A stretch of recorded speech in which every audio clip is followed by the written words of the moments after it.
Tout à l'heure, je vous ai fait une démonstration pas à pas sur comment vous pouvez développer et répondre aux questions d'apprentissage et compléter l'étape 2 de cette semaine de partage d'expériences et d'apprentissage par les pairs. Maintenant, j'aimerais parcourir les questions avec vous et pour que ensemble nous voyons qu'est-ce qui est demandé de nous et pourquoi c'est important pour nous de détailler et de répondre à chacune de ces questions. Donc, revenons sur ma soumission au niveau de la plateforme, dont nous allons parcourir question par question. La première question qu'on vous demande, c'est un enfant de, euh, de nombreux prestataires et ce que cela vous apprend sur la prise en charge du paludisme dans votre communauté. Cette activité vous aide à suivre le parcours d'un enfant réel à travers différentes personnes et différents lieux afin que vous puissiez identifier le domaine où la coopération est solide et où, ce où elle doit être améliorée en matière de prise en charge du paludisme. Donc, on vous demande ici de penser, de choisir un enfant réel atteint de paludisme dont vous vous souvenez qui s'est rendu dans plusieurs endroits pour obtenir de l'aide, depuis la première personne qui l'a aidé jusqu'au dernier professionnel de santé qui l'a examiné. Précisez à quelle période cela s'est produit et quel âge avait l'enfant. Donc, vous devez réfléchir par rapport à votre rôle, dans où vous êtes au niveau du système de santé. Essayez de répondre à ces quatre questions. Donc, s'il vous plaît, prenez la peine de donner une réponse à chacune de ces quatre questions pour avoir une histoire complète. Donc, indiquez où l'enfant s'est rendu en premier lieu et puis et décrivez ce qui s'y est passé en mentionnant au moins une chose qu'un prestataire de soins ou un parent a dit ou fait. Maintenant, expliquez comment l'enfant est arrivé dans votre service ou dans un autre établissement de santé officiel. Quel était votre rôle à son arrivée et ce que vous avez constaté lors de l'évaluation et quelles décisions vous avez prises. Donc, décrivez au moins un problème causé par ce parcours entre différents prestataires et puis terminez en évoquant au moins un petit changement que vous aimeriez apporter afin que les prestataires privés, publics et communautaires collaborent de manière plus sûre pour le prochain enfant atteint de paludisme. Expliquez en quoi, selon vous, ce changement pourrait aider vos collègues et les familles. Donc, si vous n'avez jamais pris en charge un enfant atteint de paludisme ou si votre travail ne concerne pas les enfants, vous pouvez penser à un autre cas, c'est-à-dire un adulte atteint de paludisme ou à vous-même, dont le parcours de soins illustre la manière dont les différents prestataires interagissent. Donc, ça, c'est la première question. Euh, donc, comme vous le voyez, j'ai essayé de faire une petite introduction, donc de me situer dans le contexte avant de commencer maintenant à aborder les quatre questions qui ont été posées pour m'aider à raconter mon histoire.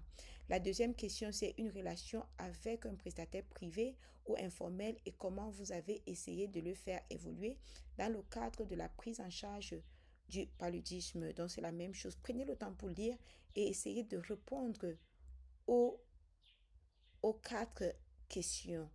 Donc, c'est ce que j'ai aussi essayé de faire ici. Et puis, la question 3, une situation où vos propres données sur le paludisme ont influencé votre action au lieu de simplement faire l'objet d'un rapport. Donc, vous devez penser. Donc, j'ai essayé de penser, de réfléchir à une situation par rapport à mon contexte d'agent de santé communautaire. Mais si votre rôle n'implique pas la collecte ou l'analyse des données sur le paludisme, pensez plutôt à une occasion où quelqu'un a partagé avec vous des données qui ont influencé votre travail ou votre compréhension du paludisme dans votre région. Donc, chacun peut essayer de réfléchir à des réponses qu'il peut donner à ces questions et les détails que vous avez apportés dépendent de ce que de votre mémoire et aussi de votre expérience et ce que vous avez entendu. Donc, et moi, je pense que si vous travaillez avec des collaborateurs qui travaillent dans le cadre du paludisme, vous pouvez même vous entretenir avec eux pour avoir plus des éléments qui peuvent vous permettre à répondre à ces questions. Cela fait partie du processus d'apprentissage. Donc, question 4, c'est un chiffre étrange dans vos données. Ici, ça parle un peu plus de la qualité des données. Pourquoi la qualité des données? Parce que les données sont importantes pour la prise de décision. Donc, vous voyez qu'à chaque fois, j'ai essayé tant bien que mal de répondre aux 4 questions posées. Maintenant, la question 5 parle à un nouvel outil de lutte contre le paludisme que vous avez mis en place et les aspects qu'il a abordés sur la manière dont les communautés acceptent l'innovation. Donc, vous pouvez parler soit de l'introduction du vaccin, ça peut être la chimoprévention saisonnière, ça peut être l'introduction des tests de diagnostic rapide ou du vaccin. Et vous avez ici, c'est jusqu'à 5 questions. Donc, c'est à vous d'essayer de voir dans quelle mesure vous pouvez répondre à ces 5 questions. Et puis, la question 6, c'est une conversation difficile que vous avez eue sur la question, à savoir qui décide des interventions contre le paludisme et comment cela façonne votre vision du risque et de la lutte contre la maladie dans votre communauté. Donc, c'est à vous maintenant de prendre le temps aussi pour lire et répondre aux 4 questions qui ont été posées. Donc, prenez votre temps, réfléchissez-y. Ça peut vous prendre, disons, pour chaque question, ça peut vous prendre 15 à 20 minutes pour le répondre. C'est pour cela que vous devez bien programmer votre temps et prendre la peine de donner des réponses détaillées. Pourquoi? Parce que en faisant cela, vous réfléchissez.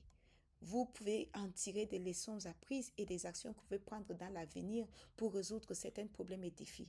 Mais aussi, vous contribuez à l'apprentissage des collègues. Donc, c'est très important de prendre le temps de lire attentivement et de répondre à ces questions. J'espère que cette vidéo vous a été utile. Euh, dites, dites-nous dans les commentaires, vous pouvez liker cette vidéo et partager avec les collègues, mais surtout abonnez-vous sur notre chaîne YouTube, la chaîne YouTube de la Fondation Apprendre Genève. Merci et à très bientôt.